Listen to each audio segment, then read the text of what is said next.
Desdobramento. Ah, o fulano desdobra, o fulano sai do corpo. Tá aí um assunto muito falado, bastante em alta entre praticantes da apometria, por exemplo, mas que é alvo de estudo de tanta gente há tanto tempo.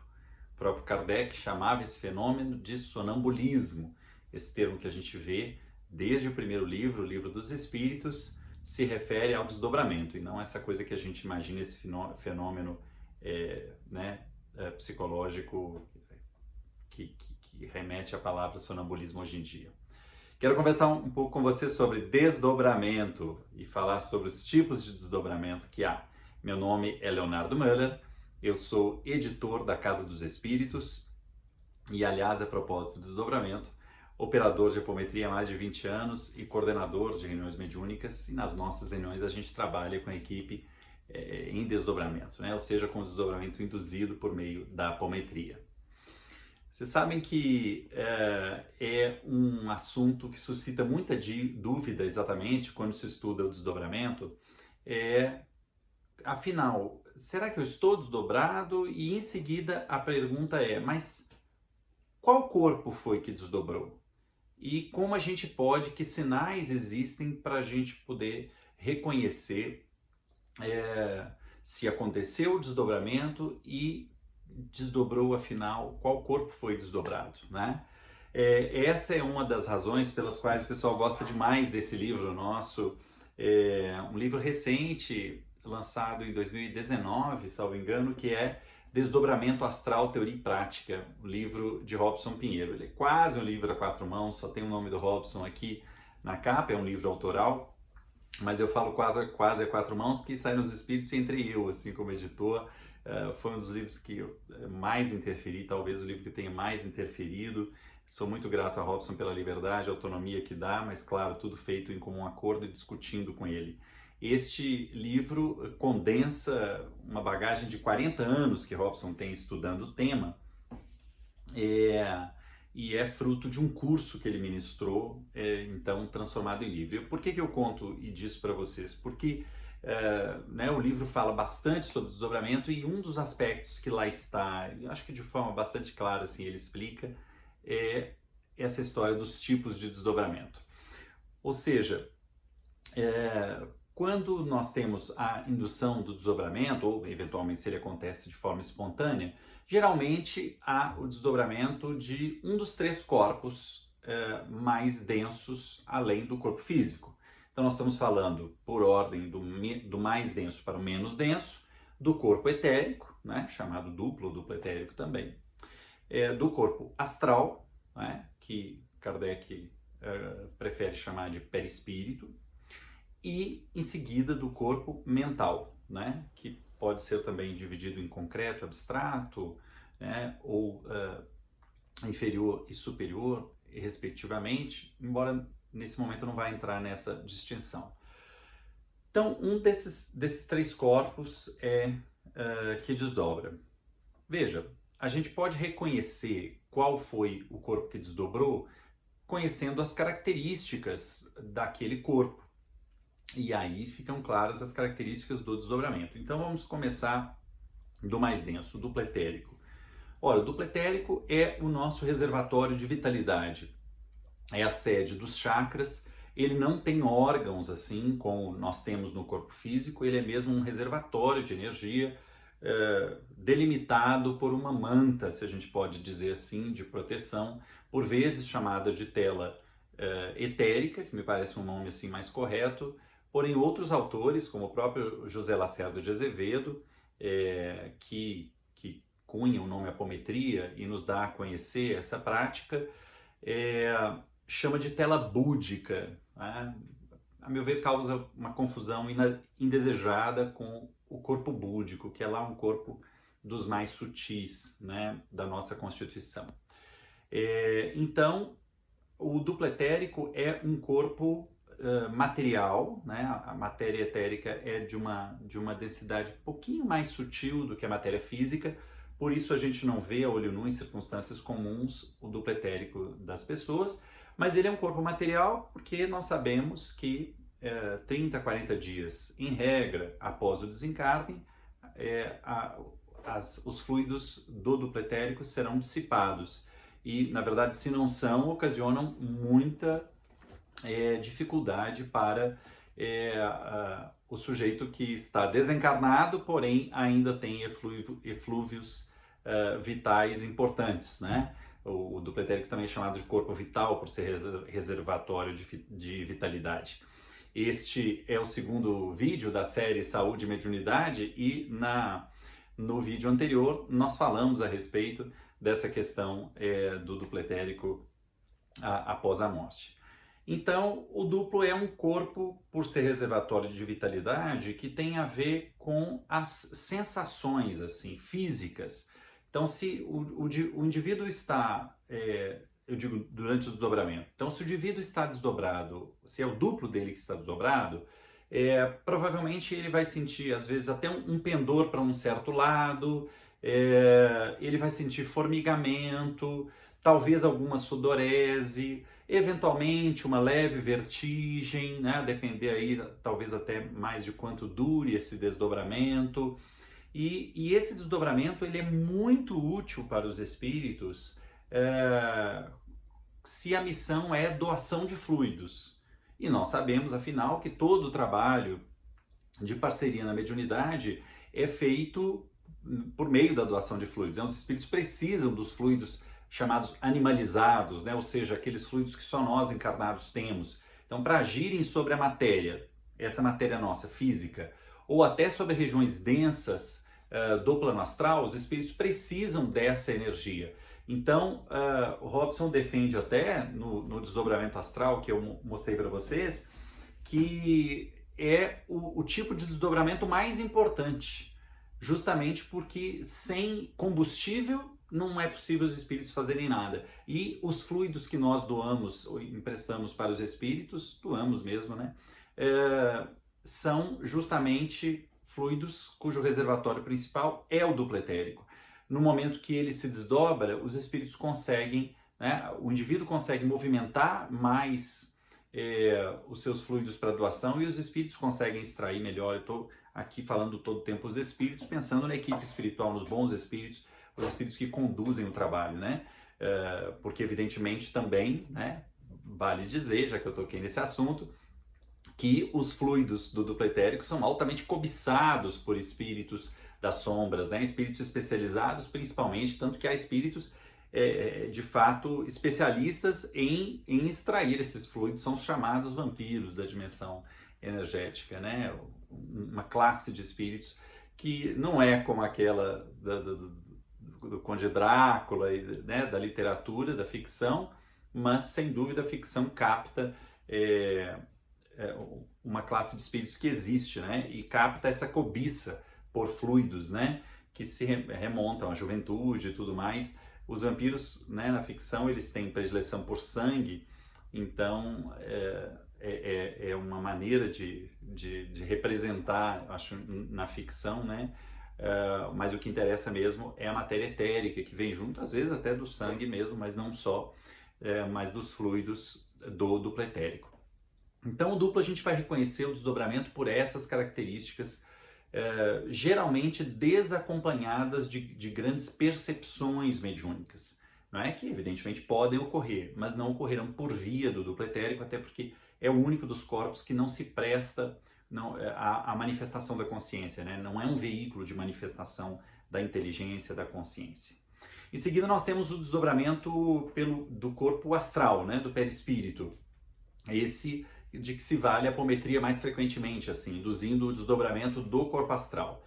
O corpo astral, chamado também corpo emocional, o corpo das emoções, é aquele corpo que os espíritos que os médiuns percebem, revelam, né? Ou seja, os espíritos geralmente quando falam, os médiuns quando falam, estou vendo determinado espírito, ele se veste assim assado, ele tem essa ou aquela aparência, estão descrevendo, na verdade, o perispírito, né? Ou o corpo astral. Quando o médium diz, eu vi tal espírito, a rigor, ele está dizendo, eu vi o perispírito daquele sujeito, não é? Porque o que os médiuns percebem é esse corpo que perdura né, que o espírito mantém após a morte. Esse seria o mais denso deles, ostentado pelos desencarnados.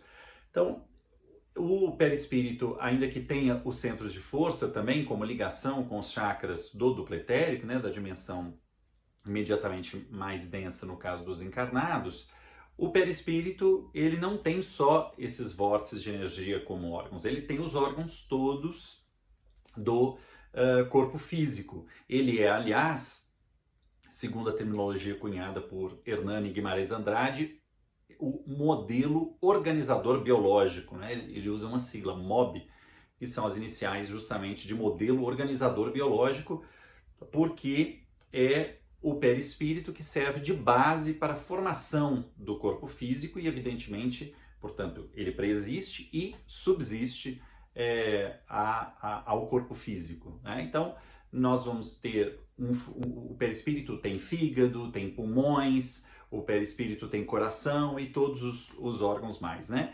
Assim, nós chamamos esses órgãos do perispírito de para-órgãos, né? Então, o cérebro perispiritual pode ser chamado de paracérebro e assim por diante.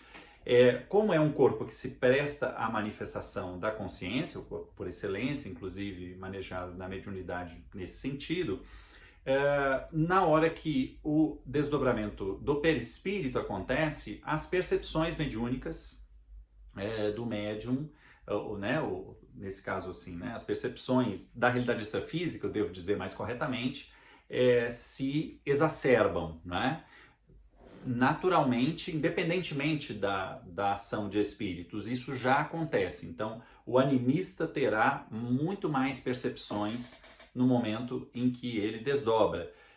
Por isso, essa é uma das tantas vantagens que Kardec relata já quando ele fala de trabalhar com sonâmbulos, né, como ele diz, ou seja, com médiums cujo sonambulismo foi induzido por via magnética. Já em O Livro dos Espíritos ele comenta das vantagens de se trabalhar com um médium sonâmbulo que vai comunicar por meio do cordão de prata, que é esse elemento da fisiologia astral que liga o perispírito ao corpo físico, todas as percepções, ou grande parte delas, que ele tem na realidade extrafísica.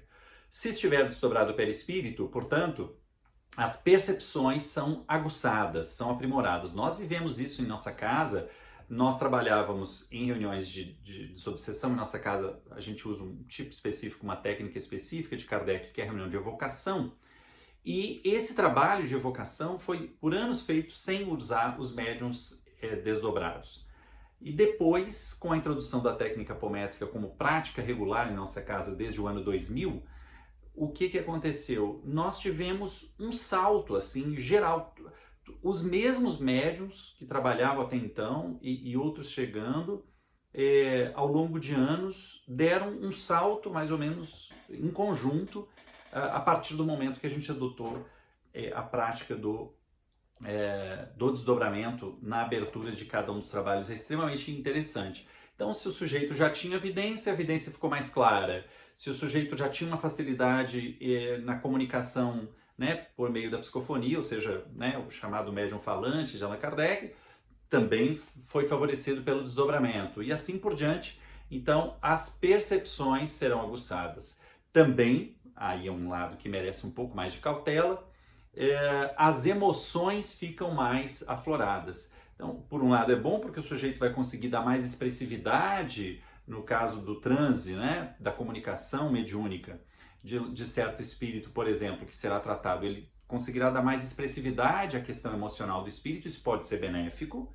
Mas, por outro lado, se o médium, ou até, né, no trabalho paranormal propriamente, o animista circula pelas regiões extrafísicas, ele estará com as emoções mais à flor da pele, ou pelo menos estará mais sensível às emoções, porque a dimensão astral é a dimensão das emoções por excelência, né? É uma dimensão impermanente, em que a realidade da dimensão astral, ela responde, a própria matéria da dimensão astral responde às emoções do ambiente, né?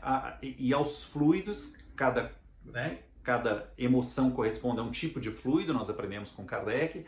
Então, os fluidos, então vamos assim dizer, os fluidos de natureza emocional, dotados da sua natureza emocional, influenciam o ambiente, os fluidos do animista influenciam o ambiente astral e vice-versa, ele é influenciado por esses fluidos. Portanto, ao lidar com esses fluidos, nós precisamos ter atenção. O médium, como eu disse, estará mais suscetível às questões emocionais.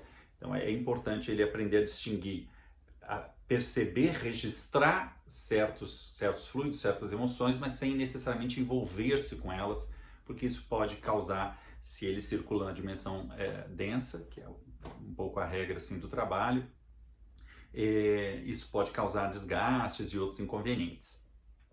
Por último, nós temos o desdobramento do corpo mental.